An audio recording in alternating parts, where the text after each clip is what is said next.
Good afternoon, everyone, and thank you for joining us for our 2020 Legislative Agenda webinar, Our Work to Mend the Gaps.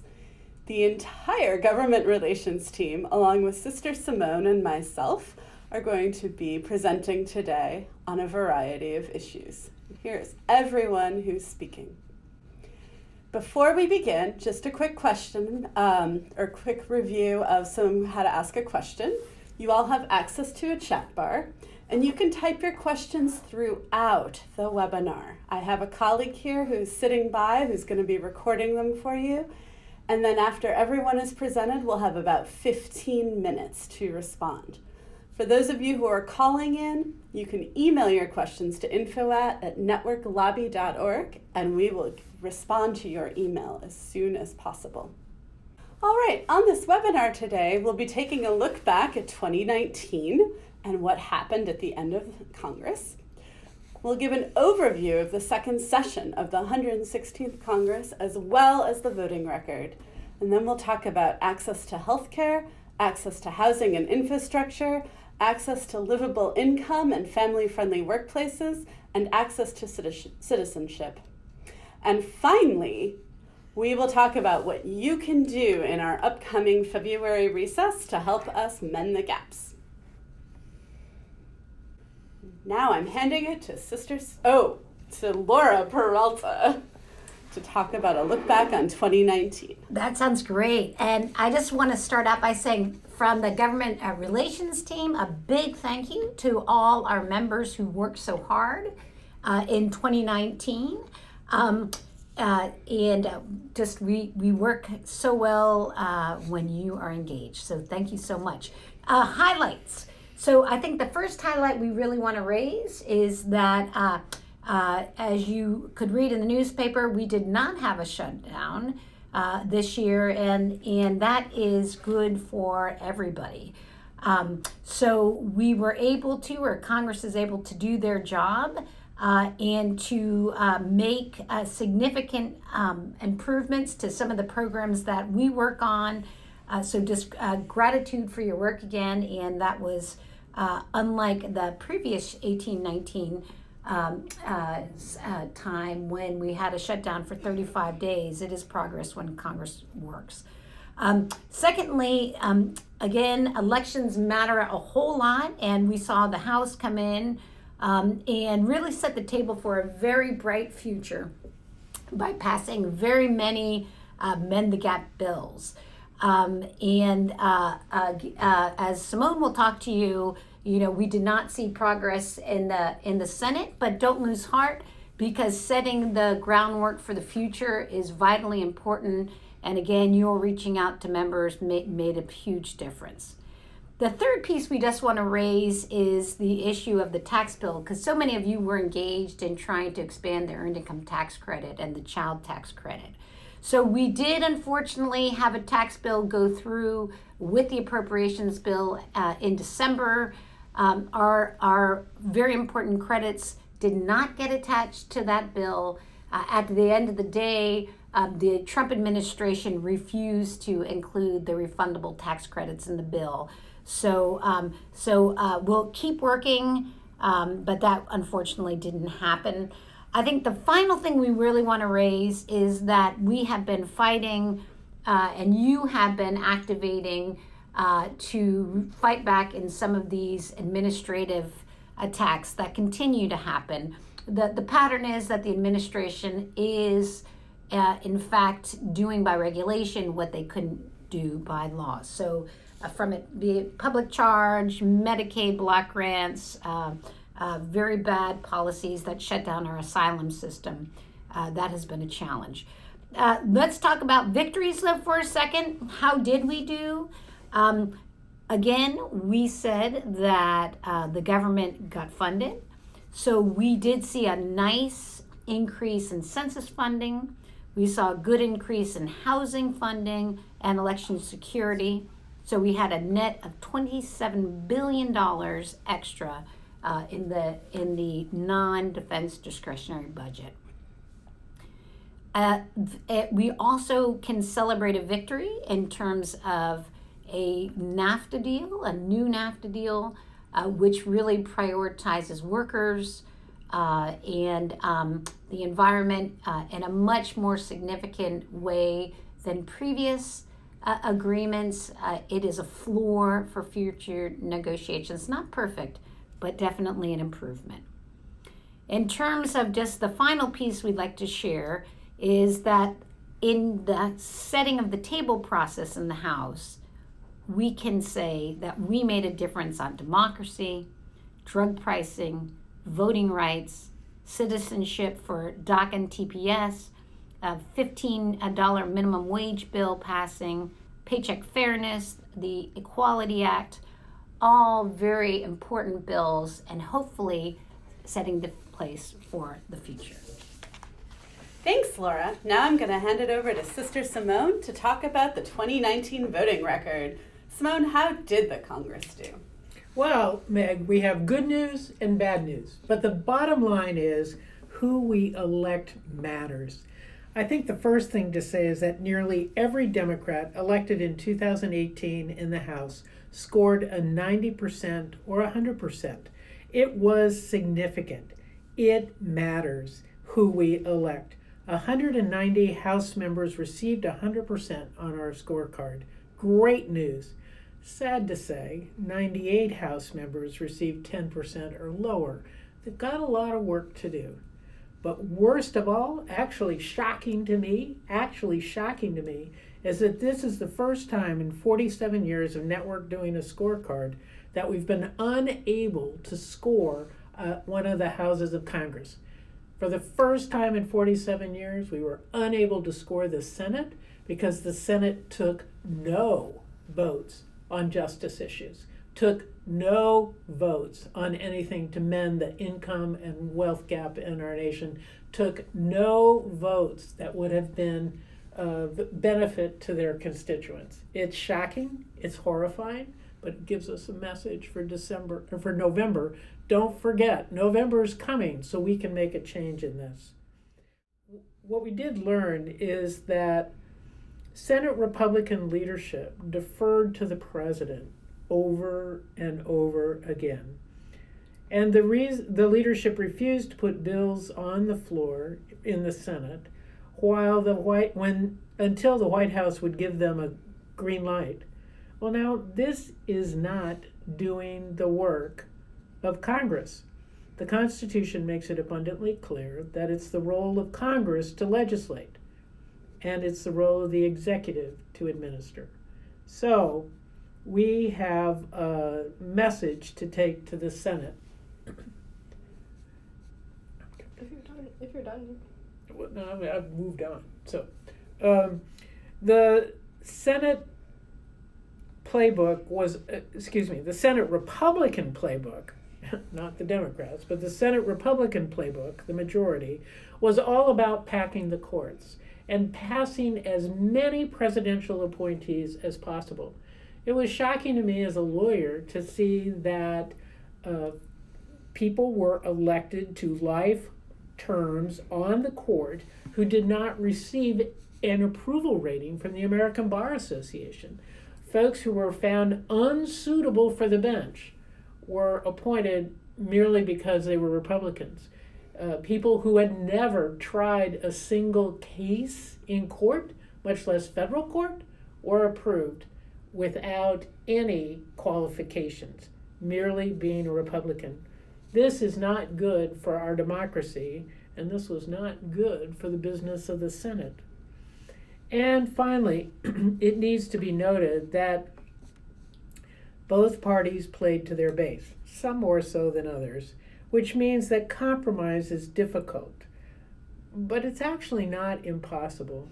There is a way in which both parties care about the flourishing of our people. It's finding a way forward that's the tough part when we have an administration who is not grounded in data, who resists anything that looks like progress for low-income workers or healing the income and wealth gap in our nation. That's not the administration's priority. But that's why we have you and why we here in the office work together with you, because it's together that we can make the difference, that we can make this happen. So, what's ahead?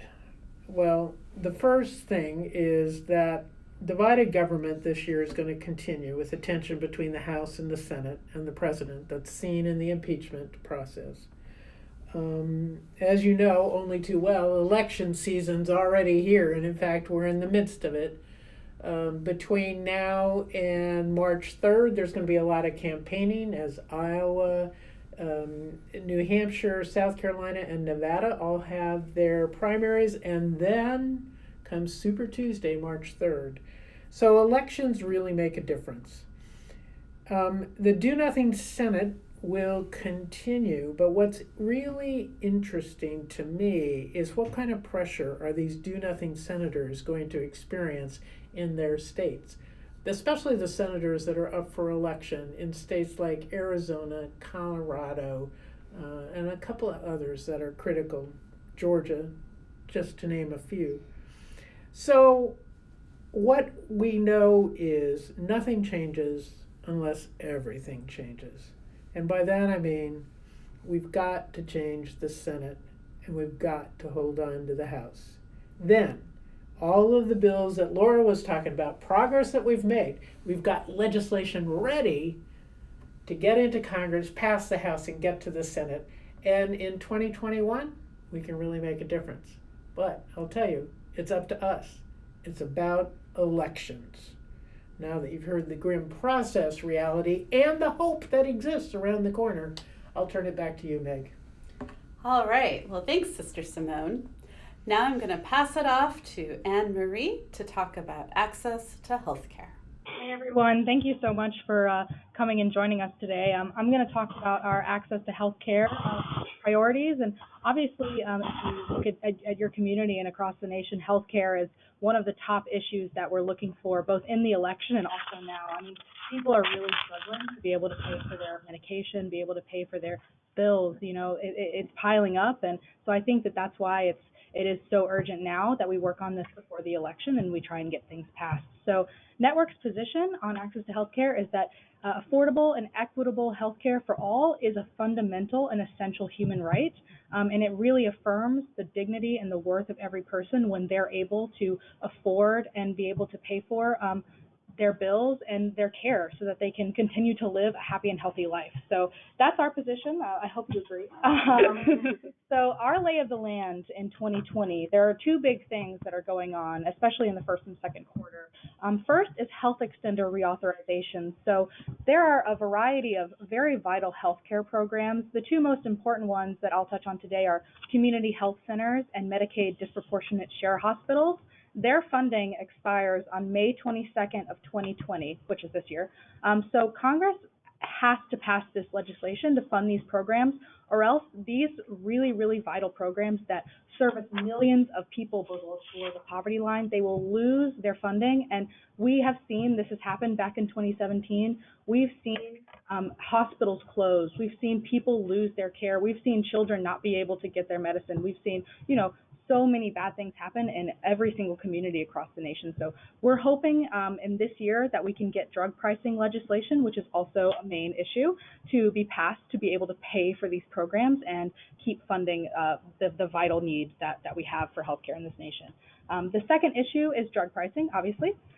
Back at the end of 2019, the House of Representatives passed the Lower Drug Costs Now Act, which, as Laura mentioned, really is amend the gap bill. And it was the third priority for the House of Representatives this year to get something passed. Unfortunately, that bill passed the House and then immediately went into McConnell's Senate graveyard. And the Senate has not passed any meaningful drug pricing legislation last year or at the beginning of this year. So drug pricing is going to be one of the top issues for the election as well as for this entire year. So talking more about these vital healthcare programs, I want to talk about the importance that community health centers have in our nation. Currently, there are over 1,400 health centers across the nation, and they provide care to over 29 million people. Most, and when I say most, I mean about 70% are below the poverty line, and they're either uninsured or they're on Medicaid, and then finally are on Medicare. So these health centers truly mend the gaps in our community. We're talking about providing care for millions of children who do not have insurance, millions of people who do not have a hospital because they live in a rural community, hundreds of thousands of people who do not speak English as their first language, and then more and more who do not have the ability to pay for insurance. So not only are these health centers so great for mending the gaps, but they also save our money in our government. So that's pretty great.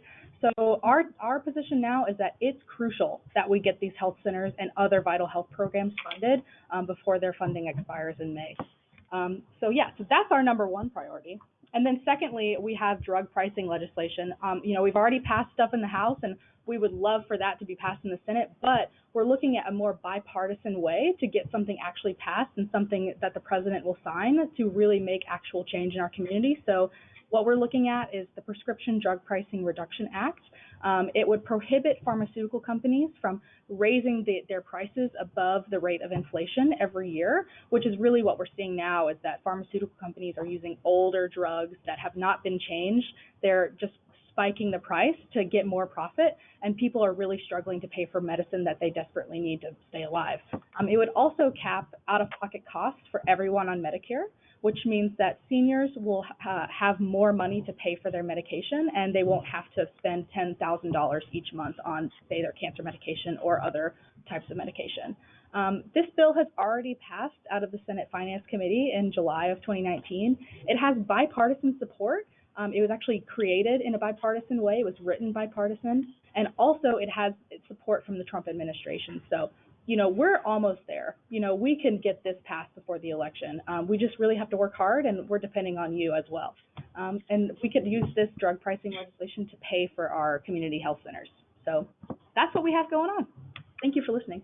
Thanks, Anne-Marie. I just want to remind people that you can ask questions throughout, and we will continue. We will have time to answer them. I'm going to hand it over to Trelon Shorter to talk about affordable housing and infrastructure. All right. Well, good afternoon, everyone. Delighted to join you again this year. Invalid option. We are focusing on housing. There's a lot of work that's happening on the housing front. In fact, this week has been a busy week on housing. And we just want to start first by underscoring from some of our principles around housing and infrastructure that Catholic social teaching proclaims the dignity of all people and the right to shelter. And for Network, we affirm that housing is a human right that should be accessible to everyone. What's interesting about some of our housing work is that housing is an expense that so many of us must pay for, and what is interesting is that every year costs will go up. Housing cost is one of those expenses that go up, yet at the same time wages are remaining stagnant, and so we really have a crisis here. Some interesting facts we'll share is that the largest problem for renters and potential homeowners that they face today is the lack of affordable housing. We know that 11.1 million households are severely cost burdened and spend more than at least half of their income on rental housing. We also know that the 1990s really was the last time in which our government made substantial investments into public housing infrastructure, and almost 250,000 public housing units today require only a fraction of them with new units of similar cost in today's dollars. And let me say this again, since the 1990s, the U.S. has destroyed almost 250,000 public housing units, replacing only a fraction of them with new units of similar cost in today's dollars. And because of that lack of investment, we know that public housing facilities are in disrepair, and repairs are totaling at minimum $26 million in major capital improvements. And so this just provides you with some idea of the state of affairs as it relates to affordable housing and the fact that we truly are in a crisis. Our government relations team, we are monitoring over 50 bills that have been introduced in the House and Senate in this Congress. We've highlighted 4 of those bills, and then just this week, 2 additional bills have been added, and so we'll add those to our overview. We anticipate that this year will be, and you'll hear as my colleagues report out, that this year will really be minimum amount of policy work, given the fact that it is an election cycle. However, it doesn't stop the work that we're doing and the setting of the table. For housing, there are 6 bills that we're following. The Eviction Crises Act, as we see, that is a bipartisan bill in the Senate, introduced by Senator Bennett of Colorado and Senator Portman of Ohio and Senator Young of Indiana. And that is interesting because for those of you who are students of Matt Desmond, this is the byproduct of his work addressing evictions. And so this bill will create a data bank of evictions. It will create a fund for emergency fund so that people who are faced with evictions, I think Matt Desmond's book and the research that he has done out of Princeton showcases that $600 or so is really what it takes to evict somebody in communities across the country. And so there's a fund that will be set aside to allow people to utilize for eviction assistance. Moving from there, there's a Family Stability and Opportunity Act by Senator Young, Van Hollen of Maryland. And so these are another bipartisan bill. These are one of the few bipartisan bills on housing that are making its way through Congress. The Family Stability and Opportunities Vouchers Act, what's interesting about that policy is that it would create, it was set as priority for housing. Families that have children 6 and under would be given access to housing vouchers to move them out of extremely low-income communities into higher-performing communities. And so Network has endorsed that bill. We're also looking at the Housing as Infrastructure Act of 2019. That is a Democrat-sponsored bill from 2 members of the California delegation, Senator Harris and Congresswoman Waters. And so that is looking at making those investments and repairs to public housing facilities. And then the 4th bill is fulfilling the promise of the Housing Trust Fund, which is only in this House, and that is a bill by Congressman Danny Hecht. And so, those bills we are monitoring. That bill expands, increases the investments in the Housing Trust Fund. And I think before I close, the 2 other bills that we are tracking and that we hope to see some momentum, particularly, is the House Democrats infrastructure package. So that just came out this week. It's breaking news. We're still reviewing it, but the highlights are it's $760 billion in investment. It's a 5-year package, and it invests in broadband, roads, highways, and makes some priority allocations for rural communities. And so we are happy that there is some momentum moving in Congress on housing, particularly within infrastructure. Infrastructure is an investment area that the president is very much interested in seeing move through Congress. And so we will be coming back to you to report ways in which you can support us on engaging on housing policy later this year. And with that, I will turn it over to my colleague, Quincy. Hi, everyone. It's Quincy. So glad to be with you today. I am just going to run through some very high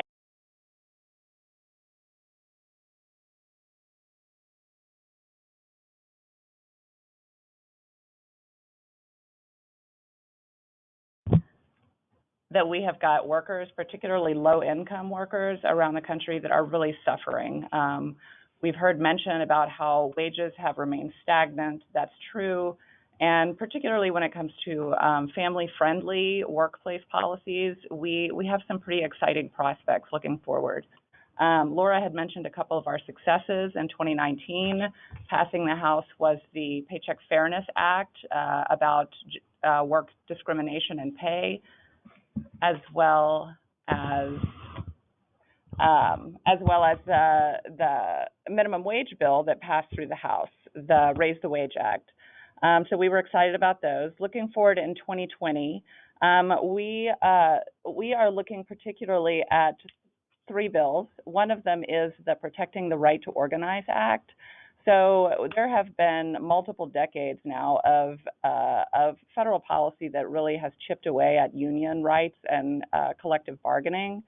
And so the Protecting the Right to Organize is really a very bold bill that does a few things. It protects the right to form unions as well as participate in union activity to negotiate for workers' well-being. It ends right-to-work state laws, which we know have been popping up around the country and essentially prevent people from unionizing. And another key provision is that it ends mandatory arbitration, which has become common practice really in contracting with workers.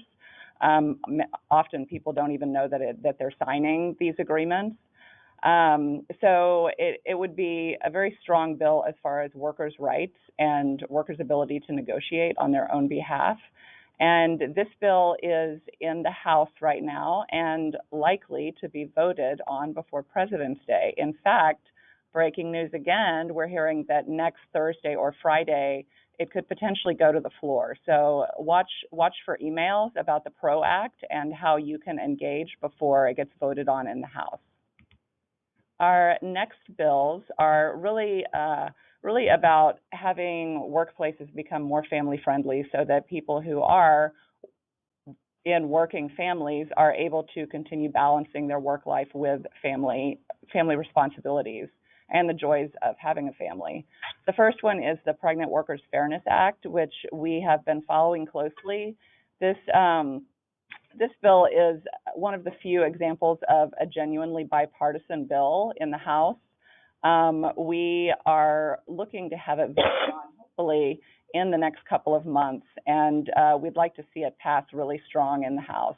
So what it would do, there have been identified over the years in the Pregnancy Discrimination Act, there are some loopholes essentially that are unclear for many employers and workers what the rights of pregnant women are. And so what this bill would do is essentially shore up what the law is so that employers understand their own responsibilities about how to accommodate women who are pregnant that may have special needs like having a water bottle on hand when they're working or having a stool to sit on or other just really basic reasonable accommodations for known limitations related to their pregnancy.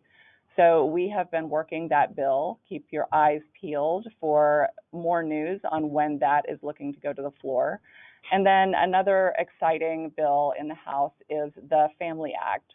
So this would be essentially passing a law for Family and Medical Insurance Leave Act that would provide up to 12 weeks of coverage for a broad interpretation of what family is. It's not just for parents with children. It could be for a parent who needs caretaking. So it's a much broader definition of why you can take leave.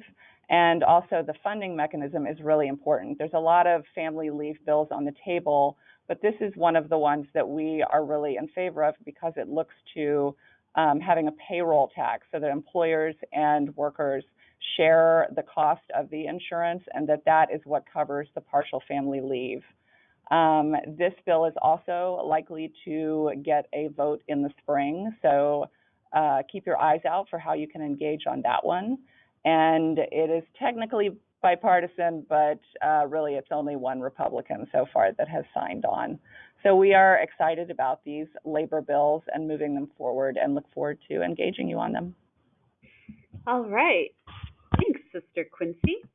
I just want to remind everyone, if you have any questions for any of the speakers so far about policy or about the voting record, please type them into the chat box. And I'm going to pass it off to Giovanna. Thank you.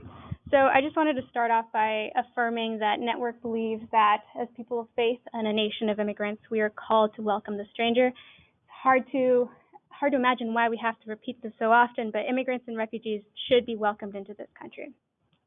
So I wanted to launch really briefly into a discussion of the Trump administration's framework for immigration. Very generally, they rest on 3 to 4 pillars, which are border security, DACA, family visas, and other miscellaneous items.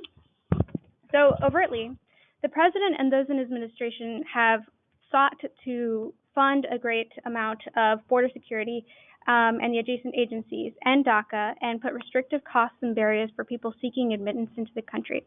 These costs and barriers have been primarily administrative and regulatory actions, which include increased fees for people seeking an adjustment of status and ineligibility on grounds of public charge,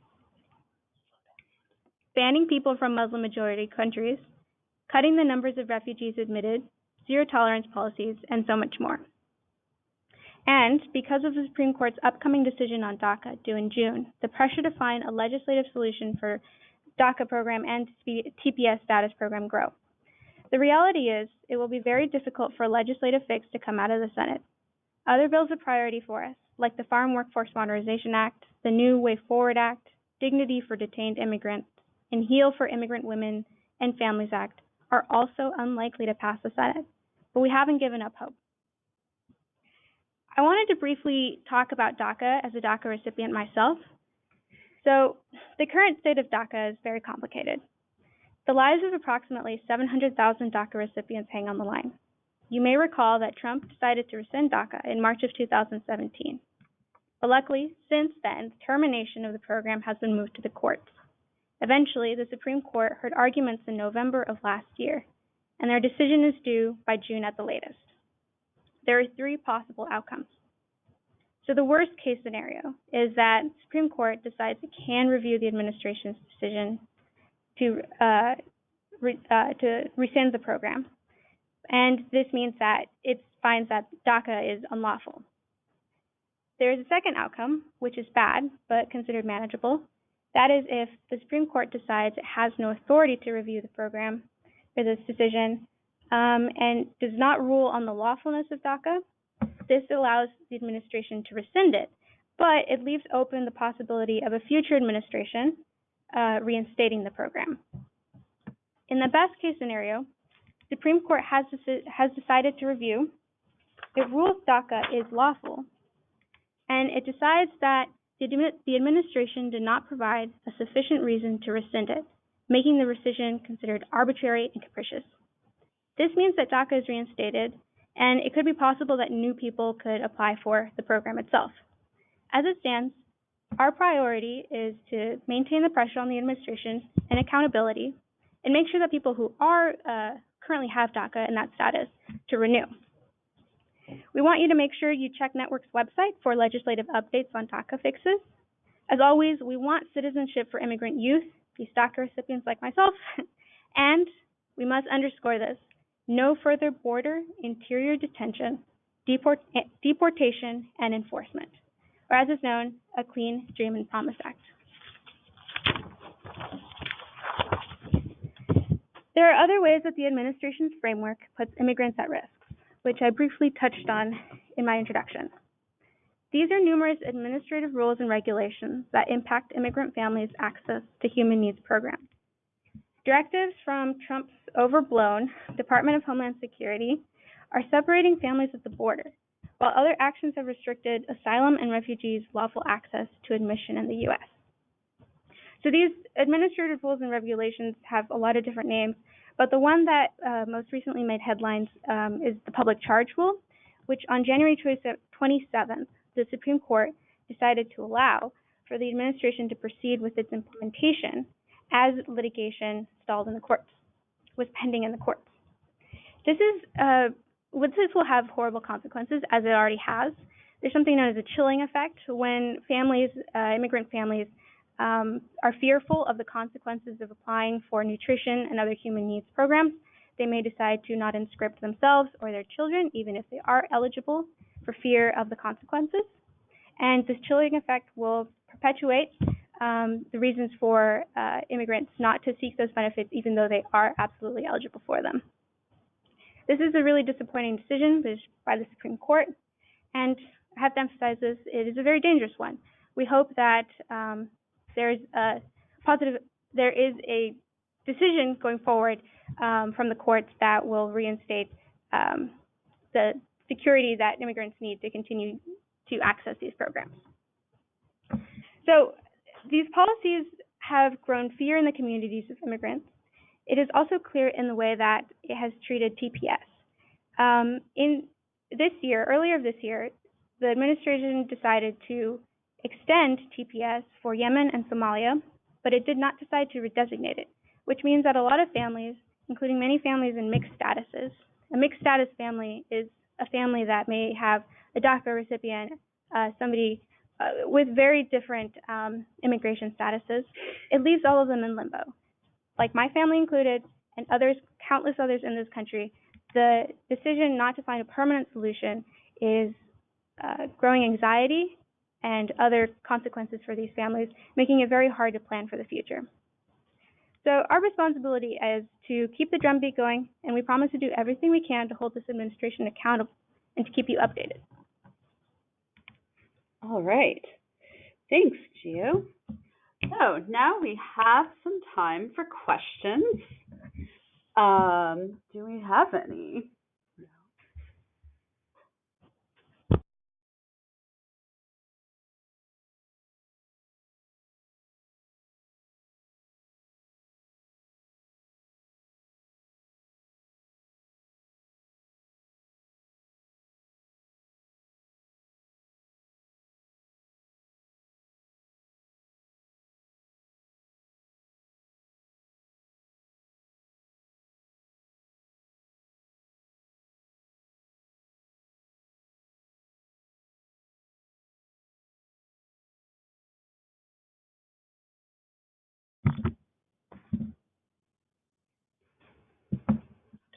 All right.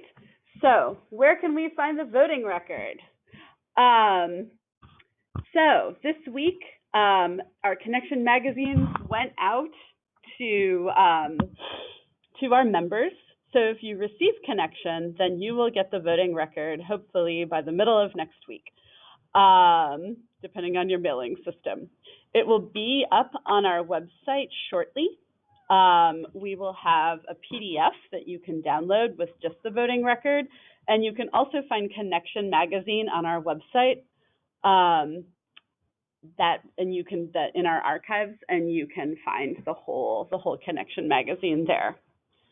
So that there will be a PDF of all of the scores for all members of the House, and then there will also be a link to the larger online version of Connection. So Gio and/or Laura, how would you suggest that we continue advocating for DACA recipients or move forward with DACA lobby activities?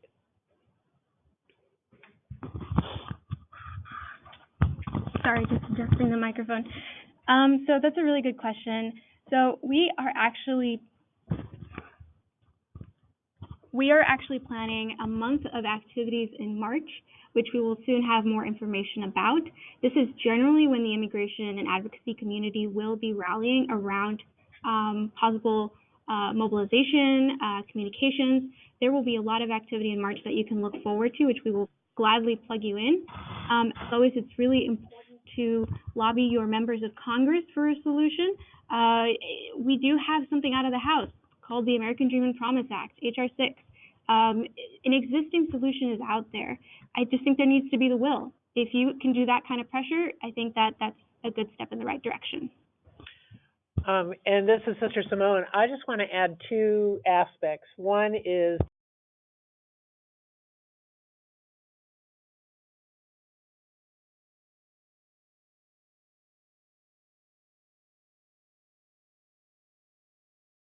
before there was actually a trial, and so the preliminary injunction that was stopped by the Supreme Court meant that pending trial on the issue, did the Trump administration have this authority to end the DACA program, or to issue the regulation about the public charge, that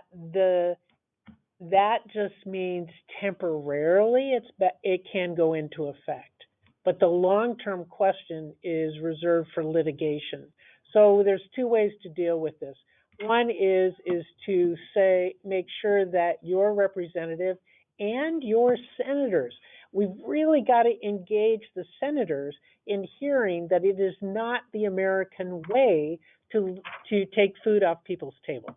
And that's the kind of piece that we've got to make clear on the immigration front with regards to public charge. All right. Thank you. Another question. Are there any actions we can take to bring help to undocumented youth that were not able to apply for DACA? So again, this is Laura, and I'm gonna direct you right back to what Giovanna just said. You know, the Dream and Promise Act is a very broad definition of protections for a larger group of folks that then currently have DACA. So it really is the solution that we're looking for, and it is the very faithful way forward to take care of those folks who currently, because they were too young or too old, do not have protection. I just also want to add that, again, we will put together a larger plan related to DACA. Thank you to anybody who was at the recent Catholic Social Ministry gathering. You already started the work up on the Hill to raise up the issue in the Senate to push those reforms forward. The key question, I think, for our community will be, if there is a bad result, how can we as a faith community respond? So again, March is the time for action. We pray and potentially act depending on what the outcome is. Can I just add, Sister Simone again, but to add that if anybody's on this webinar from South Carolina, that we need them to contact their Senator Lindsey Graham, who historically has been a champion of the DREAM Act. And it is about time that Senator Graham get back in line with his historical care for immigrants. So if you know anybody in South Carolina, if you are a person in South Carolina, get them put his office number on speed dial and call him every day, because it's about time that he returned to his what I believe is his true self, and to care for the people of his state and our nation. Just suggestion. And I think that's how we're going to get it past Mitch McConnell. Yes, right. Absolutely. We need Lindsey Graham. So, do we have any information on the House's Asylum Seeker Protection Act or the Migration Protection Protocol? So we do know, and thank you to anybody who was able to engage in the Save Asylum activities of yesterday. We do have, we did, as folks may know, reach a year as of yesterday with that program in place. And I know there are so many folks in our network that are down and working in Mexico with folks that have been blocked from entering the United States, and we are praying for you and so grateful for your work. I think we are at a point in time, again, given that this is the administration's proposal through their administrative process, that we are, as advocates, trying to minimally get through the House, bills that would change our asylum system, frankly, back to the way it was before. Again, this is a huge priority for the administration. I don't want to be a downer, but it is highly unlikely that we will get something through. But I think we are faithful when we are urging for change. This is my biggest fear, frankly, is that there are plenty of Democrats. Remember that Mr. Obama, for many reasons, very much engaged in an expansion of the detention system and the deportation system. So I think our goal is to make sure in this time that we're also talking to our friends on the Democratic side. So when, I'm going to be an optimist, when there is a change, that the Dems are in the right space to make those changes and make them quickly. All right. We are out of time for questions, but if you had one that was not answered, we have your email, we have it, and we will get back to you soon. I'm sure you're all wondering, what can you do now, especially since we have February recess coming up? So, February recess is less than a month away. It is from February 18th to the 21st. So I'm encouraging all of you to schedule an in-district meeting, or you can just plan a drop-in. You don't have to have a visit to go talk to your member of Congress in their in-district office during February recess. And what we're asking you to do is deliver the 2019 voting record to your House member. We do have a link, networklobby.org, voting record delivery. This will be in the email that you get after this webinar. To let us know, our goal is to get, Grassroots Mobilization's goal is to get at least 50 drop-offs.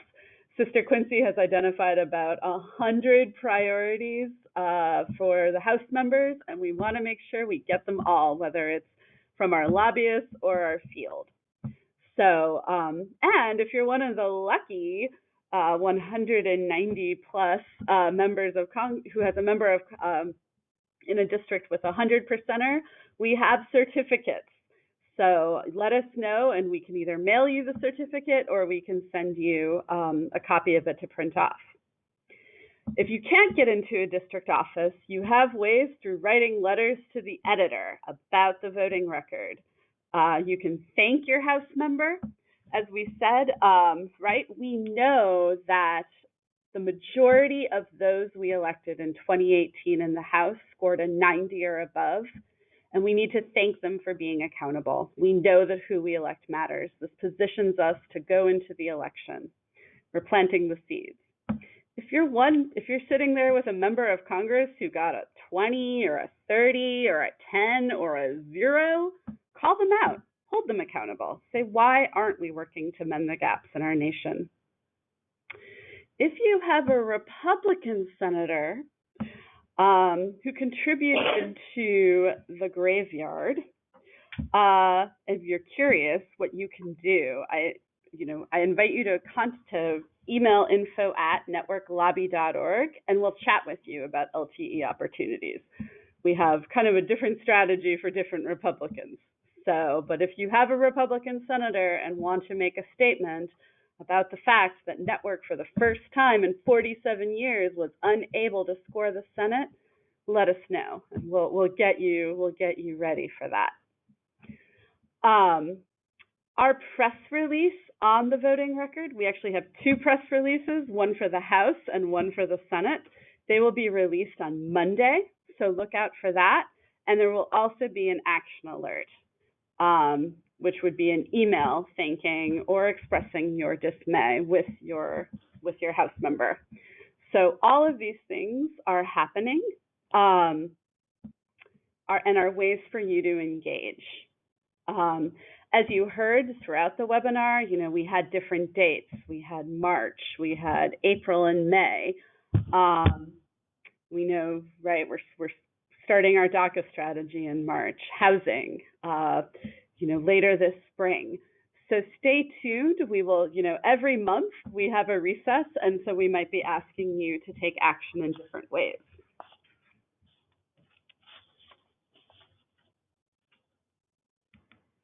So I want to thank you. Thanks for staying with us, even despite our sound problems.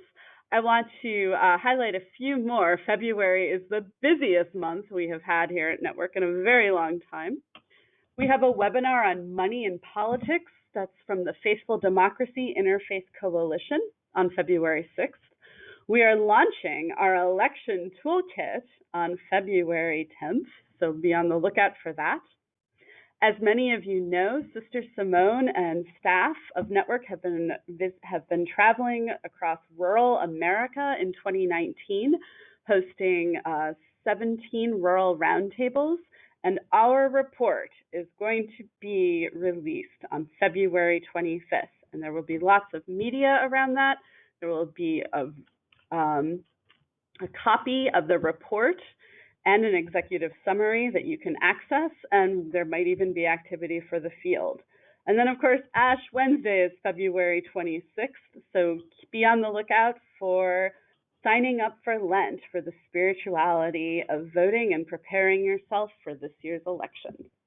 And again, if there were any questions that you're thinking of now, you can email info@, or you can email me, Meg Olson, at molson@networklobby.org, and we'll make sure to connect with you and help you get your policy question answered or set you up to engage in February recess. Thank you so much for joining us.